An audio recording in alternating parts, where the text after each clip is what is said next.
نحمده ونستعينه ونستغفره ونعوذ بالله من شرور أنفسنا وسيئات أعمالنا من يهدي الله فلا مضل له ومن يضلل فلا هادي له وأشهد أن لا إله إلا الله وحده لا شريك له وأشهد أن محمدا عبده ورسوله صلى الله عليه وعلى آله وصحابته أجمعين ومن تبعهم بإحسان إلى يوم الدين.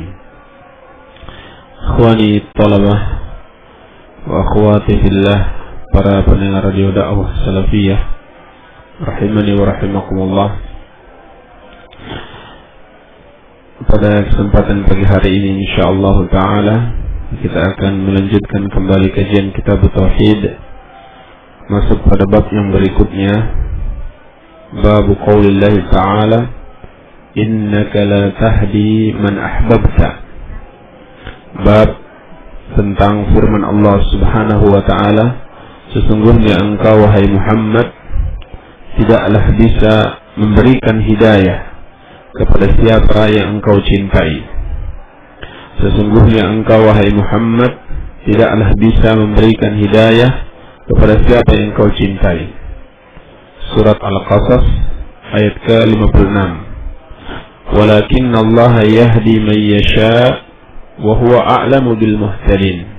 Akan tetapi Allah Subhanahu wa ta'ala dialah yang memberikan hidayah bagi siapa yang dia kehendaki, dan dia lebih tahu dengan orang-orang yang mendapatkan hidayah.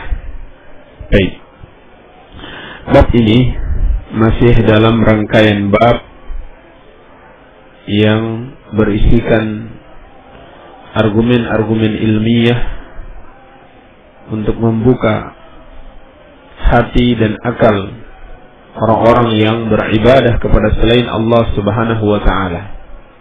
Ya, bahwasannya di dalam bab ini menjelaskan Rasulullah sallallahu alaihi wasallam pun tidak bisa memberikan hidayah atau suatu kemanfaatan kepada orang yang sangat beliau inginkan agar mendapatkan hidayah, yakni pamannya Abu Talib.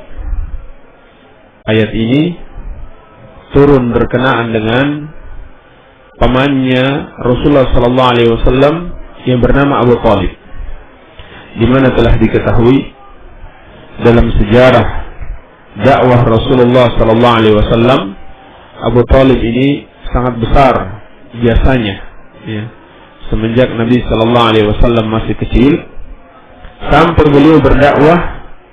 Di masa kehidupan Abu Talib tidak ada kaum musyrikin yang berani mengganggu Rasulullah sallallahu alaihi wasallam karena segan atau karena takut kepada Abu Talib, dan memang Abu Talib benar-benar membela Rasulullah sallallahu alaihi wasallam.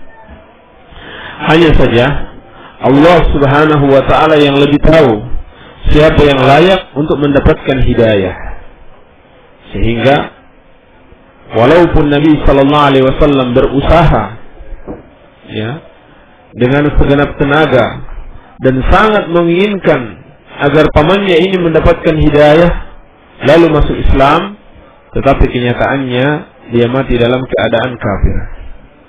Lalu Nabi sallallahu alaihi wasallam sangat bersedih, ya, dan beliau bersumpah untuk memintakan ampun bagi pamannya ini selama beliau tidak dilarang oleh Allah Subhanahu wa ta'ala.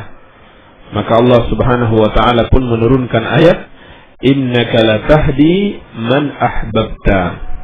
Sesungguhnya engkau wahai Muhammad tidaklah bisa memberikan hidayah bagi orang yang engkau inginkan, ya, untuk mendapatkan hidayah. Walakin Allah yahdi man yasha. Tetapi Allah Subhanahu wa ta'ala dialah yang bisa memberikan hidayah bagi siapa yang dia kehendaki. Wa huwa a'lamu bil muhtadin. Dan dia lebih mengetahui siapa yang layak untuk mendapatkan hidayah. Maka ayat ini sebagai pengabaran kepada umat manusia bahwa Nabi sallallahu alaihi wasallam betapapun kedudukan dan kedekatan beliau dengan Allah Subhanahu wa ta'ala, beliau tidak sedikit pun memiliki kemampuan untuk bisa memberikan kemanfaatan kepada manusia, tidak pula bisa memberikan kemudaratan. Oleh karena itu, tidak selayaknya apabila seorang berdoa kepada selain Allah Subhanahu wa ta'ala, karena hanya Allah yang maha kuasa, hanya Allah yang bisa memberikan kemanfaatan dari manusia dan menolak kemudaratan dari mereka. Sampai-sampai makhluk yang sangat dekat dengan Allah tidak sedikit pun yang bisa memberikan kemanfaatan kepada manusia.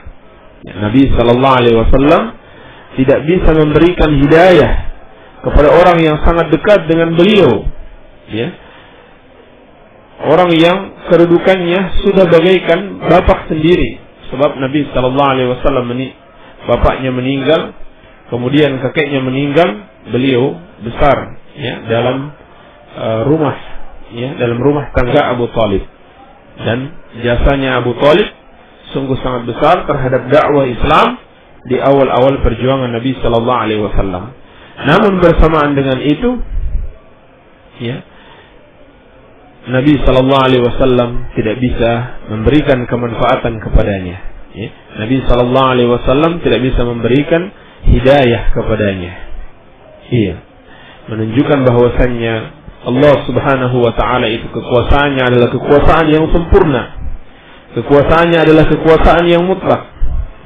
Demikian pula sebaliknya, ada orang-orang yang menyakiti Nabi sallallahu alaihi wasallam sehingga seakan-akan Nabi sallallahu alaihi wasallam pesimis, ya, akan hidayah yang bisa mereka dapatkan. Lalu Allah Subhanahu wa ta'ala pun menurunkan ayat, laisa laka minal amri syai'un aw yatuba 'alaihim aw yu'adzibahum. Ya, sebagaimana pernah kita bahas dalam bab-bab yang sebelumnya, Allah berfirman, tidak ada bagimu sedikit pun campur tangan di dalam urusan mereka itu. Ini orang-orang yang menyakiti Rasulullah sallallahu alaihi wasallam pada perang Uhud, sampai-sampai kepala beliau berdarah dan gigi beliau pecah. Ya. Apakah Allah akan memberikan ampunan kepada mereka atau mengazab mereka? Itu bukan urusanmu. Urusanmu sekedar menyampaikan. Urusan Nabi sallallahu alaihi wasallam sekedar menyampaikan, adapun hidayah di tangan Allah Subhanahu wa taala. Ini merupakan kekhususan bagi Allah, yakni hidayatut taufiq. Taufiq yang diberikan Allah kepada seseorang hanyalah mampu diberikan oleh Allah Subhanahu wa ta'ala saja. Sedangkan manusia sekedar menyampaikan, ya. Oleh karena itu ulama kita membagi hidayah itu terbagi dua, ada hidayatut taufiq, kemudian hidayatud dilalah wal irsyad. Hidayatut taufiq hanyalah hak Allah Subhanahu wa ta'ala yang memberikan hidayah bagi siapa yang Dia kehendaki. Sedangkan yang dimaksud dengan hidayatud dilalah wal irsyad, hidayah berupa penunjukan, bimbingan atau pengajaran, maka inilah yang kita usahakan. Ya, kita membimbing manusia untuk mendapatkan hidayatut taufiq dari Allah Subhanahu wa ta'ala. Dan Nabi sallallahu alaihi wasallam benar-benar telah menunjukkan kepada hidayah dengan hidayatul irsyad. Sebagaimana firman Allah, wa innaka latahdi ila siratal mustaqim. Sesungguhnya engkau wahai Muhammad benar-benar mengajak kepada jalan yang lurus, yakni memberikan hidayah atau bimbingan kepada jalan yang lurus. Baik. Tentang ayat ini dijelaskan di dalam As-Sahih sebagaimana kata al-muallif rahimahullahu taala pada dalil yang berikutnya.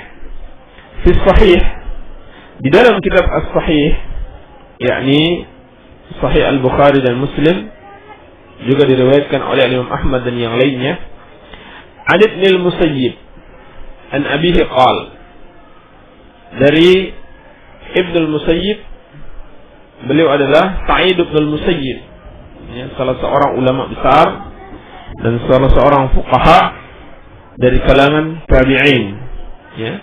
Beliau meninggal setelah tahun 90 Hijriah dalam umur sudah melebihi 80 tahun. Ya, salah seorang ulama besar dari kalangan tabi'in.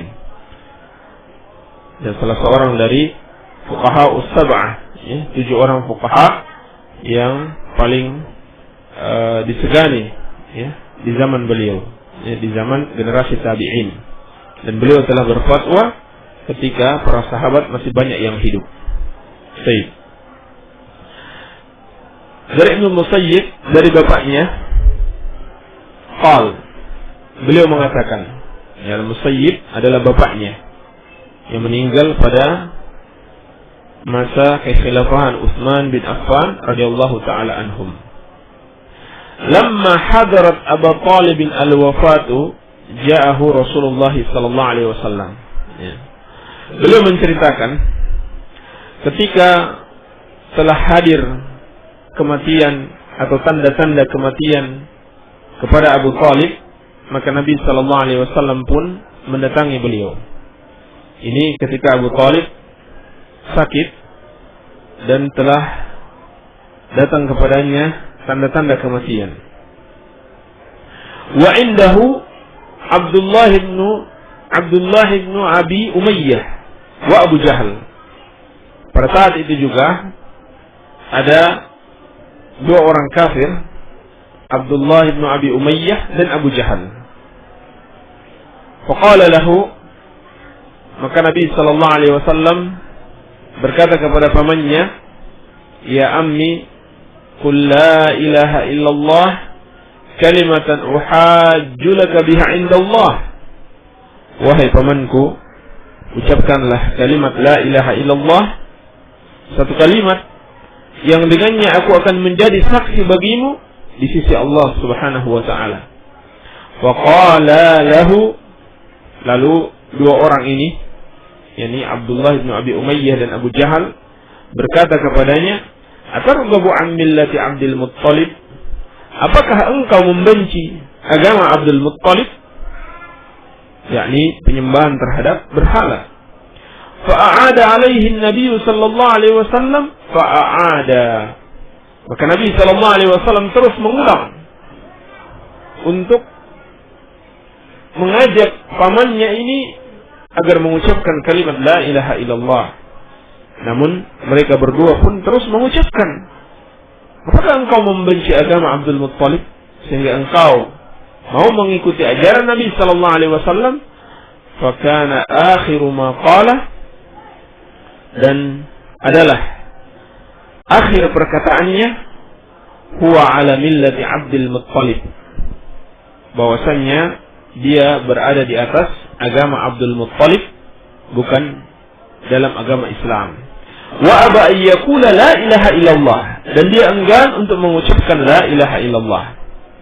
Faqala Nabi sallallahu alaihi wasallam, la astaghfiranna laka ma lam unha anka. Maka Nabi sallallahu alaihi wasallam bersabda, sungguh benar-benar aku akan mohon ampunkan untukmu selama aku tidak dilarang. Fa'anzalallahu azza wa jalla, maka Allah Subhanahu wa taala menurunkan firman-Nya, ma kana lin nabiyyi walladzina amanu ay yastaghfiru lil musyrikeen walau kanu uli qurba. Tidaklah patut bagi nabi dan orang-orang yang beriman untuk memohonkan ampun bagi orang-orang musyrik, meskipun mereka adalah karib kerabat mereka sendiri. Surat At-Taubah ayat ke-113. Wa anzalallahu fi Abi Talib, dan Allah Subhanahu wa taala menurunkan ayat tentang Abu Talib, innaka la tahdi man ahbabta. Sesungguhnya engkau wahai Muhammad tidak bisa memberikan hidayah pada siapa yang engkau inginkan hidayah tersebut. Walakinna Allah yahdi man yasha wa huwa a'lamu bil muhtadin. Akan tetapi Allah Subhanahu wa taala yang memberikan hidayah bagi siapa yang Dia kehendaki, dan Dia lebih tahu tentang siapa yang berhak untuk mendapatkan hidayah. Surat Al-Qasas ayat ke-56. Baik. Hadis ini menceritakan kepada kita tentang sababun nuzul turunnya ayat ini. Innaka la tahdi man ahbabta. Sesungguhnya engkau wahai Muhammad tidak bisa memberikan hidayah bagi siapa yang engkau kehendaki. Dalam hadis ini diceritakan bagaimana Nabi sallallahu alaihi wasallam berusaha, ya, sampai menjelang kematian Abu Thalib, tetap Nabi sallallahu alaihi wasallam datang kepadanya dan terus berusaha agar pamannya ini mau masuk Islam. Akan tetapi hidayah bukanlah di tangan Rasulullah sallallahu alaihi wasallam. Betapapun pamannya ini telah berjasa kepada beliau dan betapapun beliau sangat menginginkan hidayah bagi pamannya, tetapi Allah Subhanahu wa taala dialah yang memberikan hidayah, dan Allah Subhanahu wa taala berkehendak memberikan hidayah pada siapa yang Allah kehendaki. Ya. Tidak pada siapa yang dikehendaki oleh Rasulullah sallallahu alaihi wasallam, tapi sesuai dengan kehendak Allah Subhanahu wa taala. Menunjukkan bahwasannya Nabi sallallahu alaihi wasallam pun tidak bisa memberikan kemanfaatan kepada orang yang sangat dekat dengan beliau, maka bagaimana lagi dengan orang yang tidak ada hubungan kerabat dengan beliau, tidak pula berjasa kepada dakwah Rasulullah sallallahu alaihi wasallam. Iya, maka lebih tidak patut lagi untuk berdoa kepada Rasulullah sallallahu alaihi wasallam. Iya. Maka jelas sekali dalil-dalil ini sebagai bantahan kepada kaum musyrikin yang bergantung hatinya kepada selain Allah Subhanahu wa taala. Padahal tidak ada yang bisa memberikan kemanfaatan, baik itu berupa hidayah maupun yang lainnya, ataupun menolak suatu kemudaratan kecuali oleh Allah Subhanahu wa taala. Baik. Faedah yang lain yang bisa dipetik dari hadis ini, bahwasanya dalam hadis ini menunjukkan bahayanya berteman dengan orang-orang yang berperangai buruk. Ya. Terutama orang-orang yang kafir kepada Allah Subhanahu wa taala. Ya. Di mana sedikit atau banyak yang namanya teman atau kawan akan sangat berpengaruh bagi kawannya. Ya. Oleh karenanya Nabi sallallahu alaihi wasallam telah mengingatkan, "Al-mar'u 'ala dini khalilih, falyanzur ahadukum man yukhalil." Seseorang itu bagaimana agamanya, bagaimana akidahnya, akhlaknya, ibadahnya tergantung sahabat dekatnya. Maka perhatikan siapa yang kalian jadikan sebagai sahabat dekat kalian. Iya. Dan bagaimana kedua orang tua yang sangat dekat dengan sang anak, tapi justru kedua orang tua ini bisa-bisa menyebabkan si anak masuk neraka.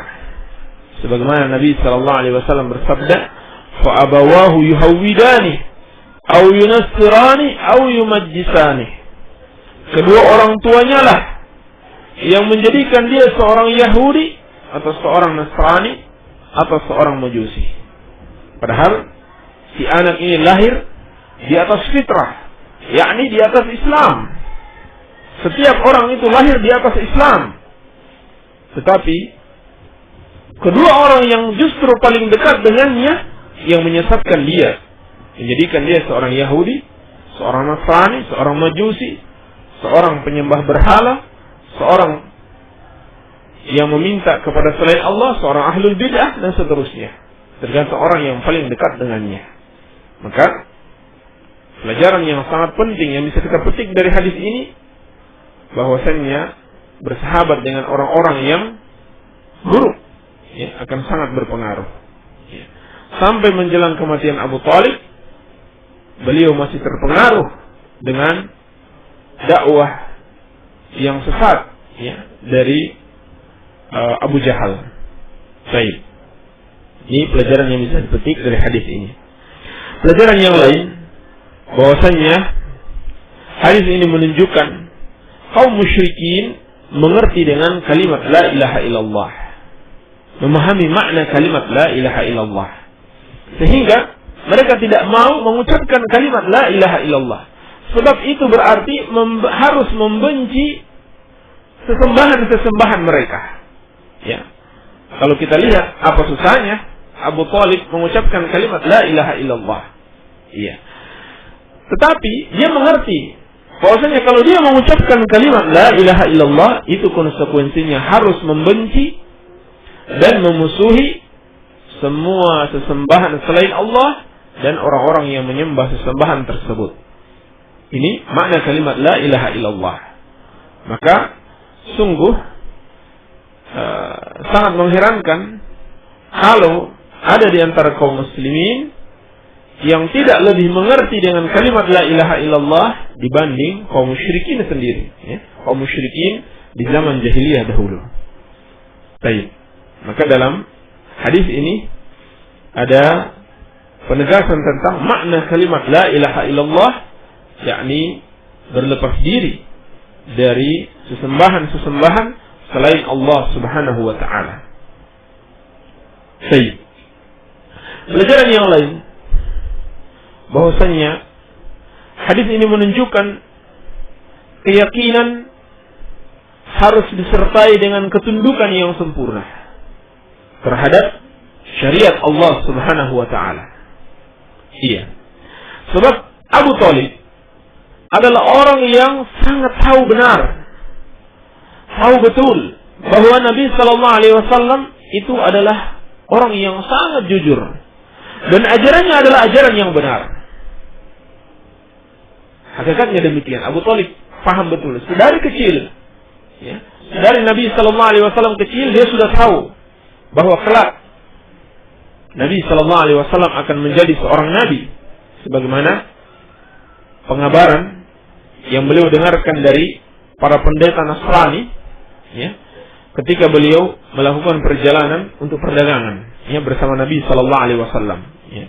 Yani kisah Bahira, salah seorang pendeta Nasrani yang memiliki ilmu dari kitab Injil sebelum dirubah, ya. Kalau dikabarkan di dalam kitab Injil, sebelum kitab Injil dirubah oleh manusia, akan datangnya seorang nabi, di mana pendeta ini melihat tanda-tanda kenabian itu ada pada Nabi sallallahu alaihi wasallam yang ketika itu masih kecil, yang dibawa oleh Abu Thalib untuk pergi berdagang. Jadi Abu Thalib sudah tahu, ya. Sehingga ketika pendeta ini menasihatkan sebaiknya agar dia pulang saja, karena jangan sampai orang-orang Yahudi mengetahui bahwa beliau akan menjadi seorang nabi, maka mereka akan berusaha untuk membunuh beliau sebagaimana mereka telah berusaha untuk membunuh Nabi Isa alaihi salam. Ya. Jadi Abu Thalib sudah tahu benar, ya. Akan tetapi bersamaan dengan itu, yakni dengan keyakinan akan benarnya ajaran Rasulullah sallallahu alaihi wasallam, tetapi beliau tidak mau tunduk. Abu Thalib tidak mau tunduk, ya, dengan syariat Allah, yakni tidak mau beribadah kepada Allah saja, maka tidak bermanfaat sedikit pun keyakinan beliau atau keyakinan dia terhadap kebenaran ajaran Rasulullah sallallahu alaihi wasallam. Hadis ini juga menunjukkan sabda Nabi sallallahu alaihi wasallam bahwasanya innamal a'mal bi khawatimiha. Ya. Sesungguhnya amalan-amalan manusia itu tergantung pengakhirannya. Yakni bagaimana nasibnya di akhirat kelak tergantung akhir hayatnya. Kalau akhir hayatnya baik, maka akan baiklah keadaannya dia di akhirat. Sedangkan kalau akhir hayatnya buruk, buruklah pula keadaannya di akhirat. Jadi andaikan seorang dalam kehidupannya beriman kepada Allah Subhanahu wa ta'ala sepanjang hidupnya, tetapi di akhir hidupnya dia kemudian menyekutukan Allah Subhanahu wa ta'ala, maka dia termasuk dalam golongan orang-orang yang kafir kepada Allah Subhanahu wa ta'ala, yang kekal di dalam neraka, wal iyadzu billah. Iya. Pelajaran lain yang bisa dipetik dari ayat ini, bahwasannya diharamkannya beristighfar untuk orang-orang yang mati di atas kesyirikan, walaupun mereka adalah keluarga sendiri. Karena Allah Subhanahu wa ta'ala dengan tegas mengatakan di dalam surat At-Taubah, "Maka lin nabiyyi walladzina amanu ay yastaghfiru lil musyrikina walau kanu uli qurba." Tidaklah patut bagi seorang nabi dan orang-orang yang beriman untuk memohonkan ampun bagi orang-orang musyrikin meskipun mereka adalah karib kerabat, meskipun mereka adalah karib kerabat mereka sendiri. Baik, maka di sini ada peringatan akan bahayanya perbuatan syirik kepada Allah Subhanahu wa taala.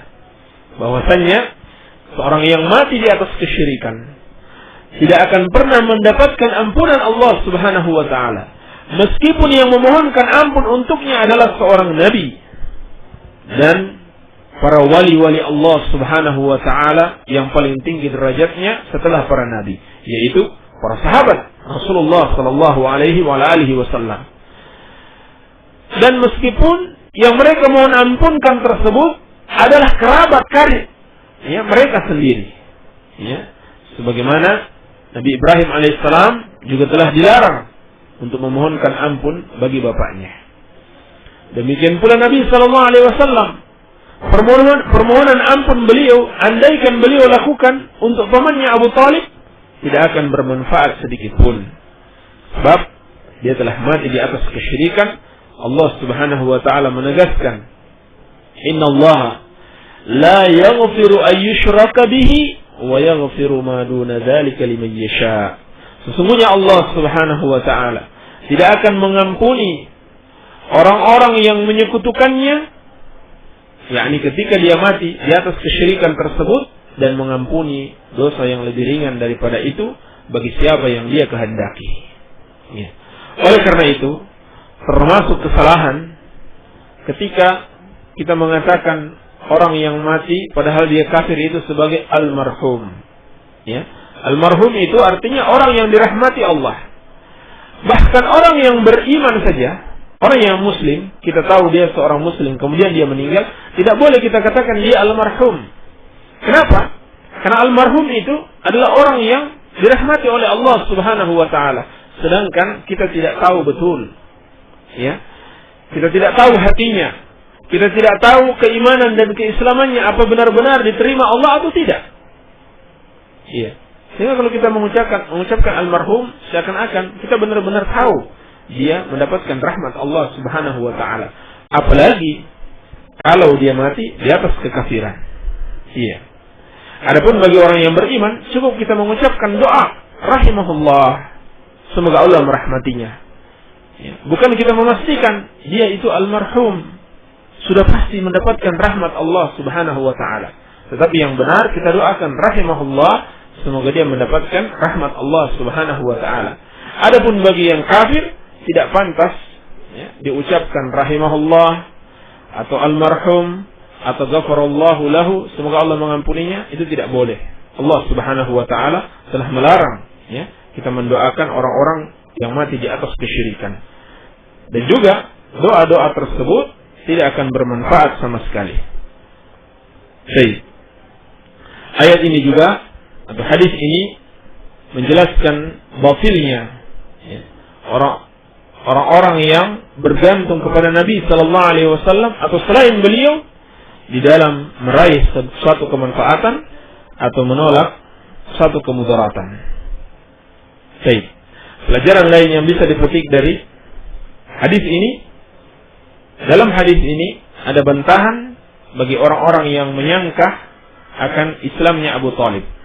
Ya. Maka hadis ini jelas menunjukkan bahwasannya Abu Talib tidak mau mengucapkan kalimat la ilaha illallah, tidak mau tunduk dengan kalimat tersebut sampai akhir hayatnya. Baik. Di dalam hadis ini juga ada pelajaran yang sangat besar, ya, pelajaran yang sangat agung, bahwasannya sangat berbahaya apabila kita terlalu mengagungkan atau ikut-ikutan dengan pembesar-pembesar kaum atau nenek moyang, ya, sebagaimana yang terjadi pada Abu Talib, karena terlalu mengagungkan Abdul Muttalib, yakni bapaknya, dan taklid, ya, ikut-ikutan dengan agama Abdul Muttalib, ya, agama nenek moyangnya, itulah yang menyebabkan dia binasa, ya, yang menyebabkan dia menolak al-haq, ya, menolak kebenaran. Maka dalam masalah ini hendaklah kita kembalikan kepada syariat Allah Subhanahu wa taala. Kalau ada kebiasaan peninggalan nenek moyang itu sesuai dengan syariat Allah Subhanahu wa taala, maka tidak apa-apa, kita lestarikan, kita budayakan. Tetapi kalau bertentangan dengan syariat, apalagi apabila terdapat kesyirikan di situ, maka tidak boleh segan-segan untuk kita tinggalkan.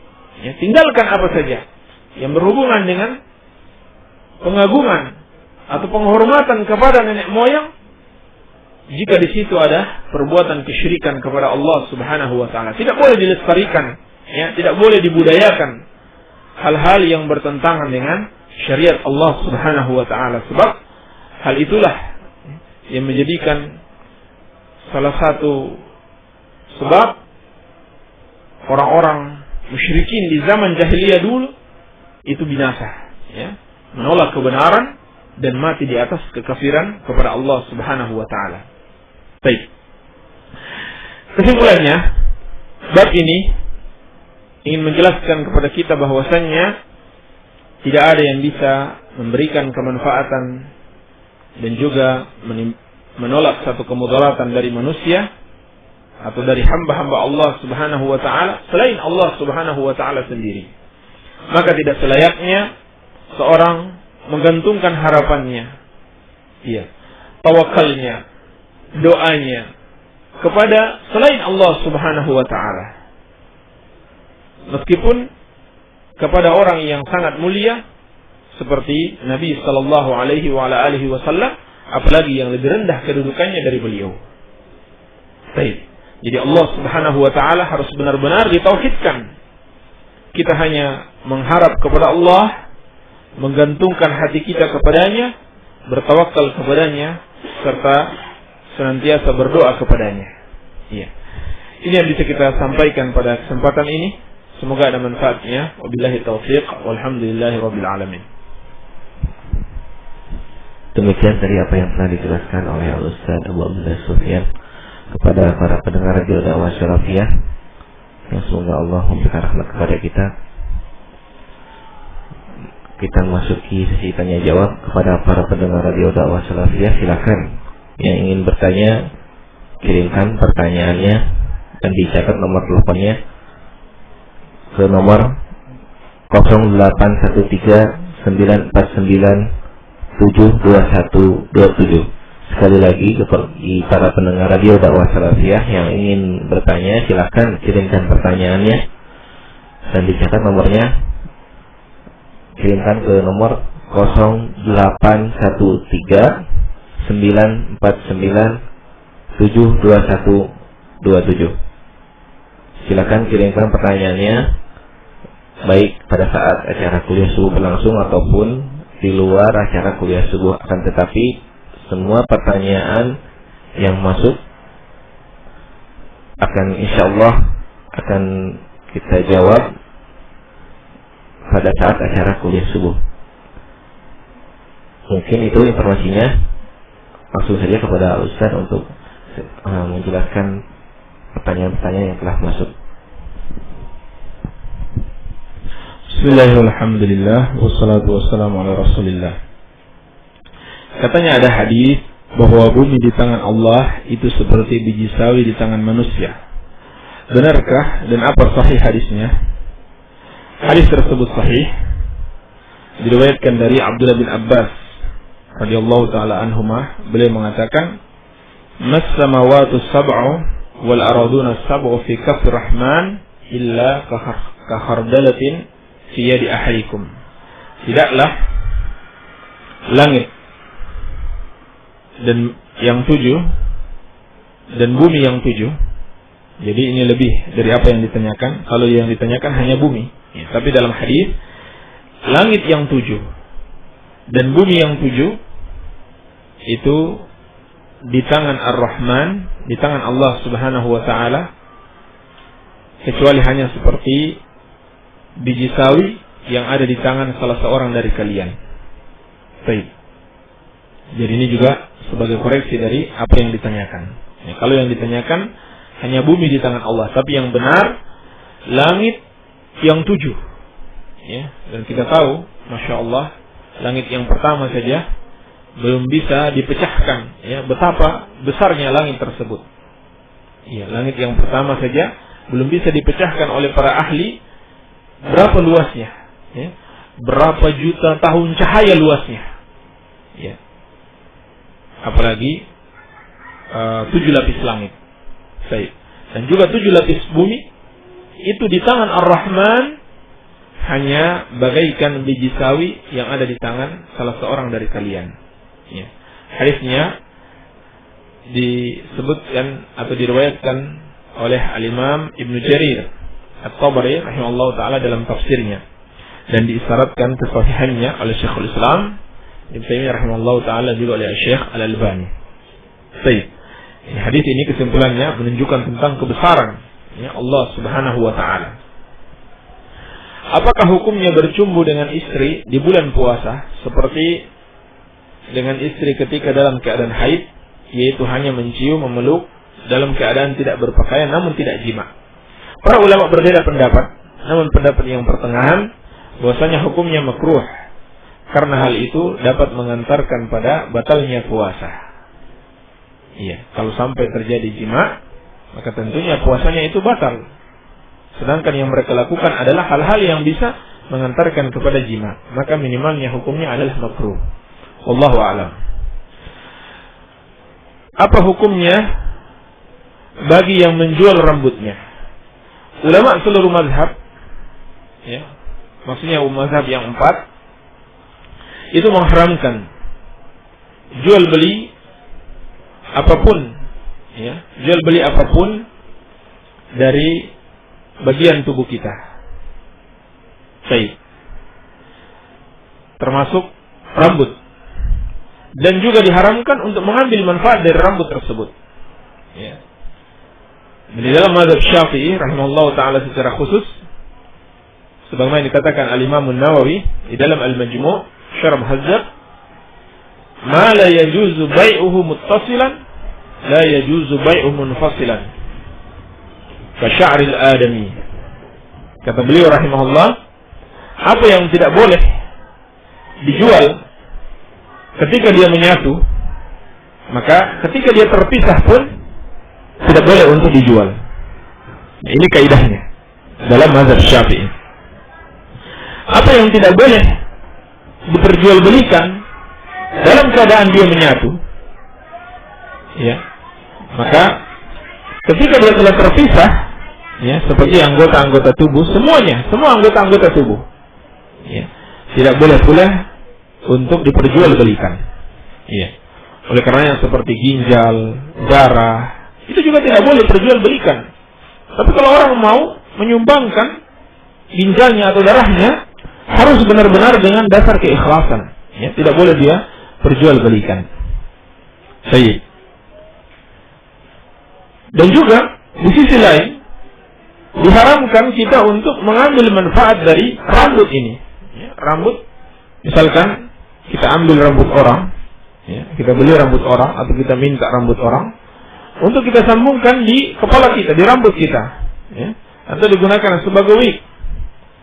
Hal ini telah dilarang oleh Nabi sallallahu alaihi wasallam sebagaimana dalam hadis riwayat Bukhari, la'anallahu al-wasilah wal mustawsilah wal washimah wal mustawshimah. Allah Subhanahu wa taala melaknat orang yang menyambung rambut dan minta disambungkan. Baik. Dan Allah melarang orang yang bertato dan minta ditato. Iya, jadi hal tersebut diharamkan. Wallahu a'lam. Bagaimana kalau kita nanam modal kepada orang yang sudah berjalan bisnis dagang, terus kita dikasih keuntungan? Boleh apa tidak? Boleh saja, ya. Sepanjang akadnya sesuai dengan akad mudharabah atau bagi hasil yang syar'i. Ya, di antaranya yang telah sering kita sebutkan adalah adanya bagi hasil ya yang sesuai dengan adat kebiasaan yang ada di situ, yakni jumlahnya ya. Misalkan 70-30 atau yang lainnya yang sesuai adat di situ. Dan juga berani mengambil resiko untuk membagi kerugian. Ya, berani mengambil resiko untuk membagi kerugian. Baik. Artinya kalau misalkan usaha yang sudah berjalan ini mengalami kerugian dengan sebab-sebab yang alami, ya, bukan kesengajaan si pengelola modal ini, maka orang yang memiliki modal tidak berhak untuk menuntut ganti rugi atas modal yang telah dia tanamkan. Iya. Berbeda dengan apa yang dilakukan oleh bank, ya, atau sebagian bank. Mereka kalau pinjamkan uang, ya, meskipun mereka namakan dengan bagi hasil, kemudian kalau terjadi kerugian, mereka tidak peduli. Rugi karena apa? Mereka tidak peduli. Mereka tuntut orang yang meminjam ini harus mengganti. Ya, padahal dia sudah rugi waktu, rugi tenaga, dia harus ditambah lagi dengan harus mengganti modal yang telah dikeluarkan. Baik. Ya, jadi tidak mengapa insyaallah taala sepanjang dia sesuai dengan akad mudharabah syar'iyyah. Baik. Wallahu a'lam. Apa bisa dijelaskan apa arti ijma' dan qiyas?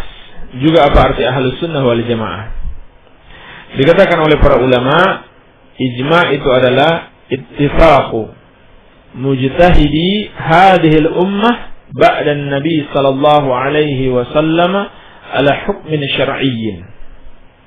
Ijma' itu adalah kesepakatan para mujtahid, yakni para ulama mujtahid umat ini setelah Nabi sallallahu alaihi wasallam meninggal atas sebuah hukum syar'i. Atas sebuah hukum syar'i. Jadi ijma' itu artinya kesepakatan para ulama setelah Nabi sallallahu alaihi wasallam meninggal atas sebuah hukum syar'i. Ya. Seperti ulama sepakat salat 5 waktu itu wajib. Ya, ini contoh ijma'. Baik. Adapun qiyas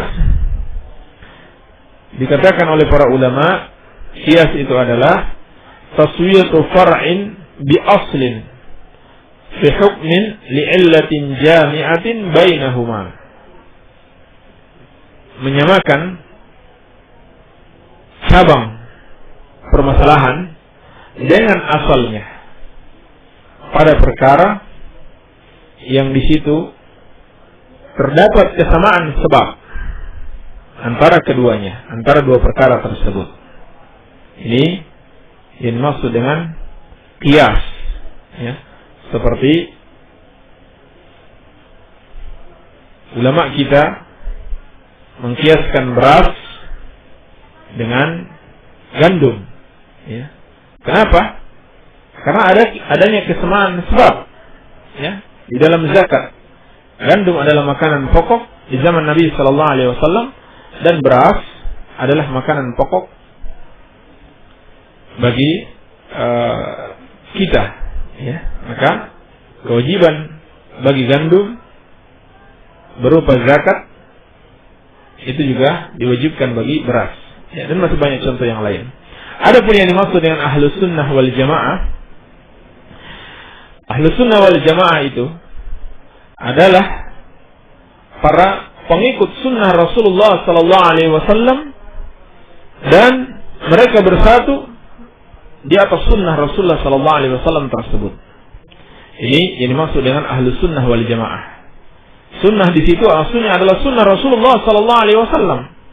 Sehingga para pelaku kebid'ahan tidak layak dikatakan sebagai ahlus sunnah wal jamaah atau aswajah.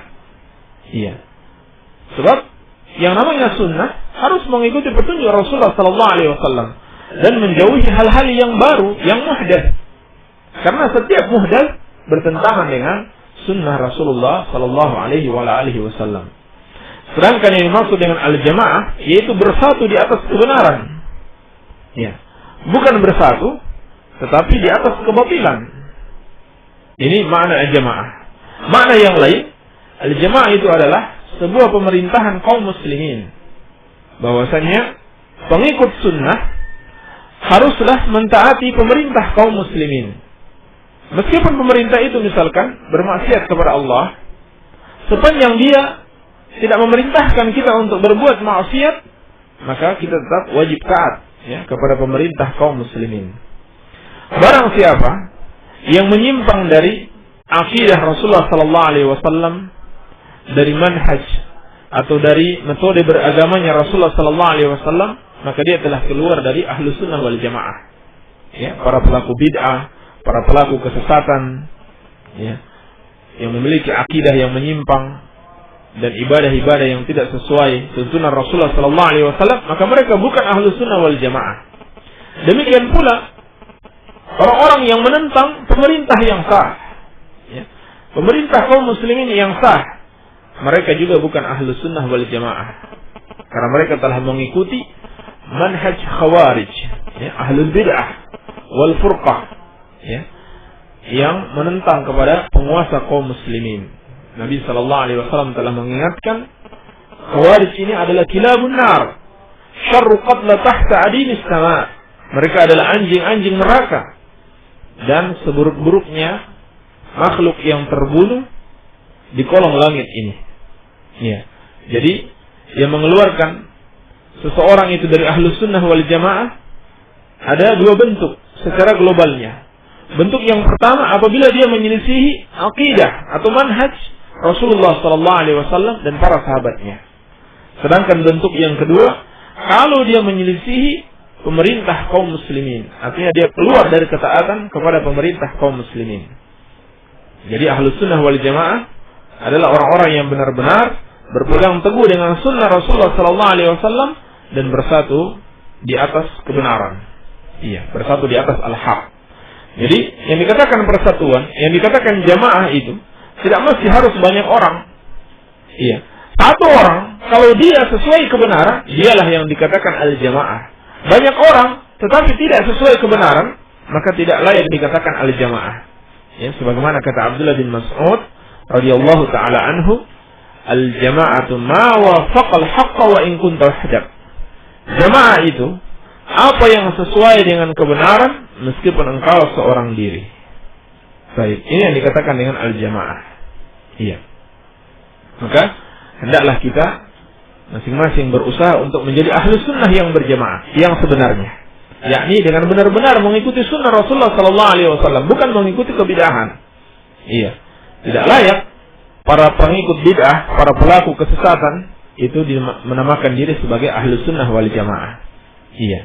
Jadi meskipun banyak orang menamakan dirinya sebagai ahli sunnah wal jamaah, maka itu tidaklah bermanfaat bagi mereka.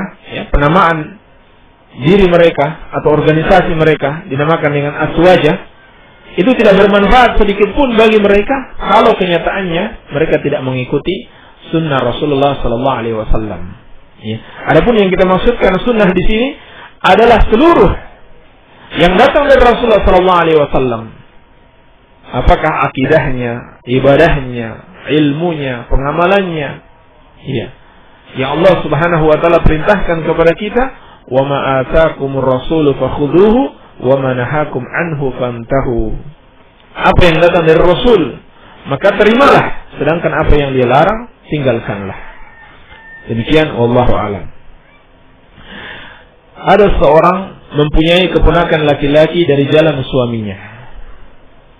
Dia dititipkan orang tuanya dari umur 2 tahun dan sudah sangat menyayanginya dan tidak ingin dipisahkan suatu saat karena bukan mahram baginya.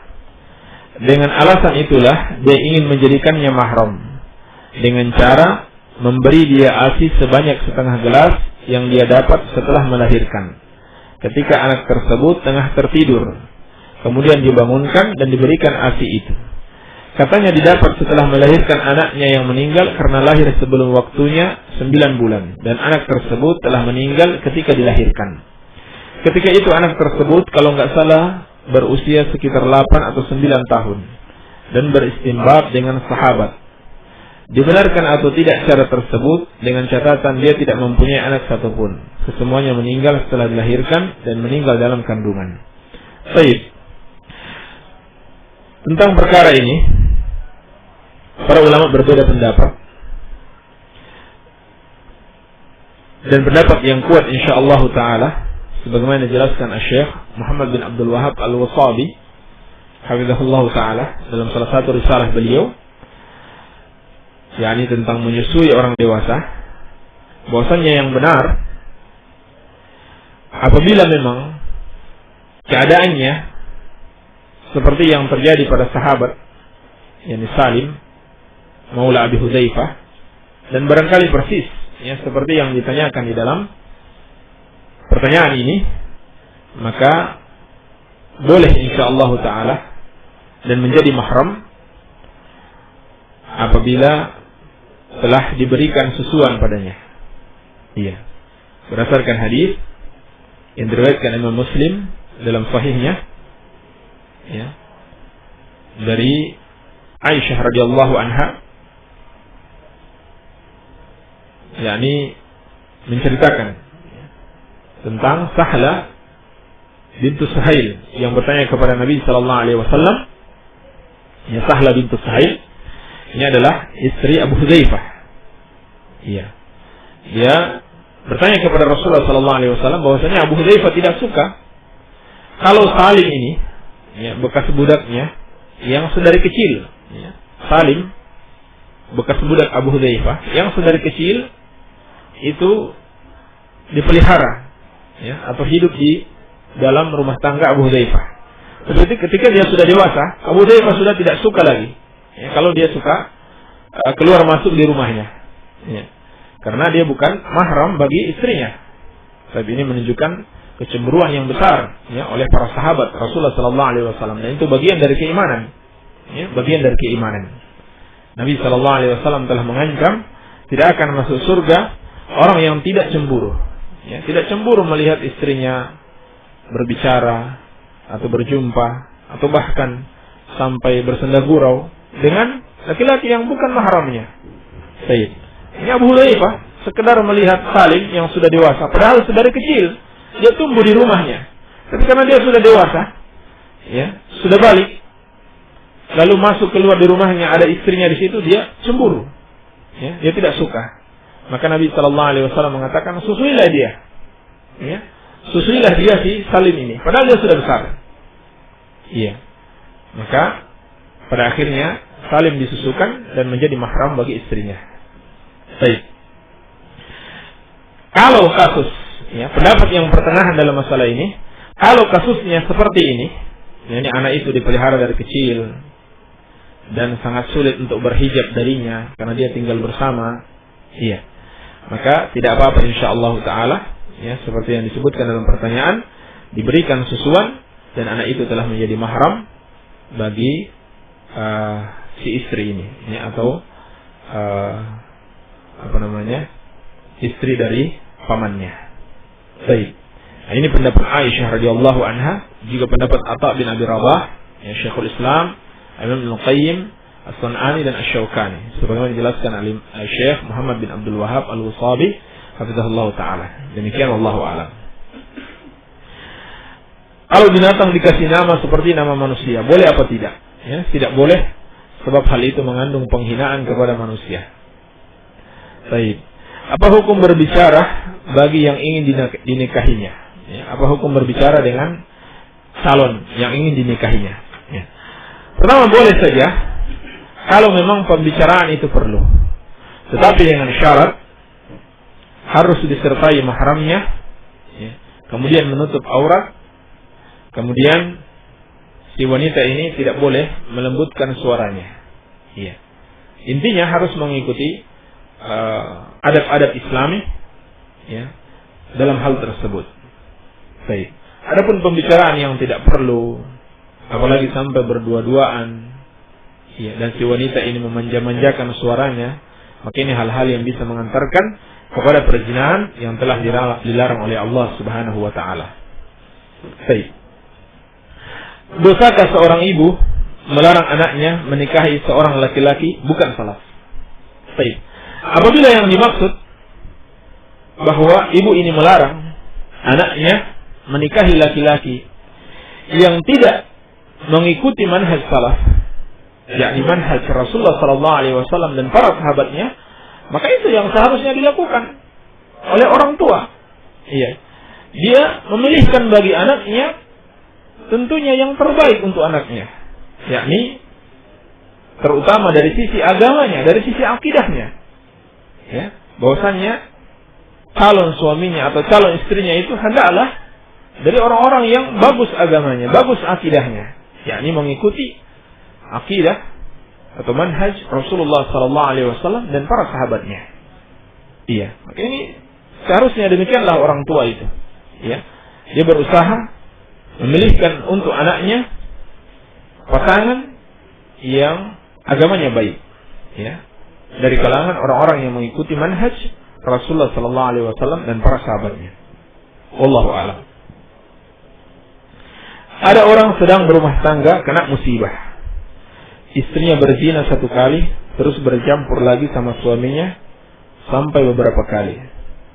Qadarullah, dia hamil sampai melahirkan. Apakah itu anak suaminya atau bukan? Karena di bulan itu yang dilakukan zina dulu terus campur sama suami. Tolong minta penjelasannya. Baik. Sebelumnya kita katakan ini adalah musibah besar, ya, termasuk akibat dari pergaulan bebas, ya, dan membiarkan seorang istri itu bebas bergaul dengan laki-laki lain. Baik. Dan sesungguhnya Allah Subhanahu wa taala telah melarang semua hal yang bisa mengantarkan kepada zina sebelum zina itu terjadi. Ya. Sebelum zina itu terjadi, Allah Subhanahu wa taala telah melarang segala hal yang bisa mengantarkan kepada perzinahan. Sebagaimana firman-Nya, "Wala taqrabuz zina, innahu kana fahisyatan wa sa'a sabila." Janganlah kalian mendekati zina, karena sesungguhnya zina itu perbuatan yang keji dan seburuk-buruknya jalan. Maka ayat ini Allah Subhanahu wa taala melarang kita mendekati zina, ya. Artinya hal-hal apa saja yang bisa mendekatkan kepada zina, ya, itu semuanya diharamkan di dalam syariat Islam, ya. Seperti pembicaraan yang tidak perlu antara laki-laki dan wanita yang bukan mahramnya, apalagi sampai bersenda gurau, ya, beristilah campur baur, sampai berdua-duaan, inilah bisa mengantarkan kepada perzinahan. Maka wajib bagi setiap muslim untuk melarang istrinya atau wanita-wanita yang berada di bawah perwaliannya, ya, dari hal-hal yang bisa mengantarkan kepada perzinahan sebelum itu terjadi. Baik. Kemudian, adapun status anak ini yang ditanyakan, maka dia adalah milik suami yang sah. Ya, berdasarkan hadis yang diriwayatkan oleh Al-Imam Al-Bukhari dan Muslim, al-waladu lil firash wa lil ahiri al-hajar. Ya, bahwasanya anak itu bagi pemilik kasur, sedangkan bagi pezina tidak mendapatkan apa-apa kecuali batu, ya, kecuali batu, yakni kerugian, ya. Dan kalau dia muhsan, pernah menikah, maka dia mendapatkan rajam. Baik. Maka hadis ini dijelaskan oleh para ulama bahwasanya anak itu milik suami yang sah, ya. Walaupun bisa dibuktikan dengan bukti ilmiah bahwasanya itu bukan anaknya, ya. Tetapi karena dia yang berada dalam pernikahan yang sah, maka itu dihukumi sebagai anaknya, ya. Walaupun secara biologis bisa dibuktikan, ya, DNA-nya tidak sama misalkan, tetapi secara hukum dia itu tetap anaknya, iya. Dan tidak ada hak, ya, bagi seorang bapak, ya, bagi anak hasil perzinahan. Tidak ada hak sama sekali. Jadi tidak boleh anak hasil perzinahan itu dinasabkan kepada bapaknya, karena dia bukan bapaknya secara hukum syar'i. Meskipun secara biologis dia adalah bapaknya. Sehingga kalau misalkan anak ini besar, dia tidak boleh menjadi wali bagi anaknya. Dia pula tidak mewariskan bagi anaknya. Tidak boleh dia pula berkhalwat, ya, bersama anaknya hasil perzinahan, karena secara hukum dia bukan anaknya. Meskipun pada saat yang sama juga dia tidak boleh menikahi anaknya sendiri dari hasil perzinahan, walaupun secara hukum dia bukan anaknya, sehingga tidak boleh dinasabkan kepadanya. Ya, misalnya bapaknya bernama Fulan, ya, maka anak hasil zinanya ini tidak boleh dikatakan Fulan bin Fulan, ya, Fulan bin Fulan, tidak boleh, sebab dia bukan anaknya sendiri. Karena dalam syariat dilarang menasabkan anak kepada selain bapaknya. Ya. Barangkali ini yang bisa kita jawab pada kesempatan kali ini. Semoga ada manfaatnya. Lebih dan kurangnya kami mohon maaf. Wabillahi taufiq. Walhamdulillahirabbil alamin. Demikianlah tadi apa yang telah dijelaskan oleh Al-Ustaz Abu Abdullah Sufyan. Kami ucapkan jazakumullahu khairan kepada Ustaz. Semoga Allah memberikan balasan yang terbaik, dan bagi para pendengar semoga Allah memberikan rahmat kepada kita semua.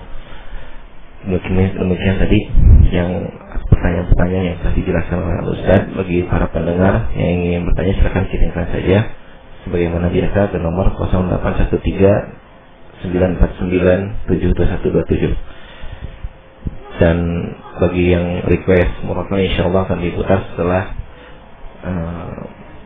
zikir pagi mungkin insyaallah.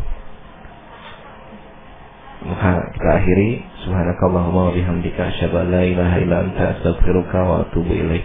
Assalamualaikum warahmatullahi wabarakatuh.